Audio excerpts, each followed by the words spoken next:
It was just about a year ago that I sat here at 8, which Samsung again hopes is the best big phone ever made. You probably already know what a Note is, and the Note 8 has got it all. It's got a giant screen that stretches almost to the very edges of the phone's frame.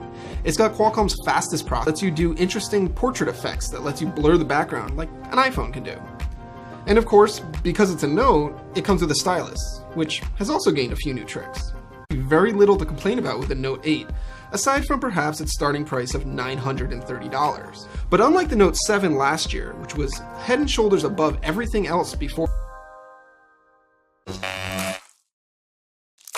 this is Samsung's biggest premium phone, and it comes with a massive 6.3-inch display.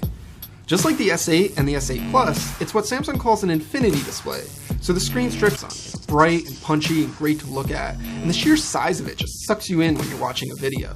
The Note 8's build quality is also just what you'd expect from a high-end Samsung phone. It's metal and glass with a premium fit and finish just like the S8. And also just like the S8, it's more square than the rounded off corners of the S8 or S8 Plus, which makes it easier to use the S Pen with. But it also makes the Note 8 feel a lot bigger than the S8 Plus, even though the two are almost the same size.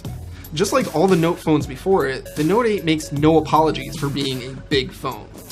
And if you want to compare it to the iPhone 7 Plus, it's a little bit taller, a little bit narrower, but has a way bigger screen. The Note 8's big size also makes it even harder to hit. It had the biggest screen and the best specs, and it didn't really matter if its price was a little bit higher than other phones. But now there's a lot of really great big phones on the market, including ones made by Samsung itself, that offer a lot of the same experience of the Note at a lower price. So it really comes down to two things if you want the Note. Do you care about the camera, and do you care about the S Pen stylus? Since I feel like the camera could still use work to truly be great, it basically comes down to this little piece of plastic and how much value you get out of it. If you're an S Pen diehard, go for it. You're going to love the Note 8. But the rest of us, we'll probably be just as happy with any of the other big flagship phones.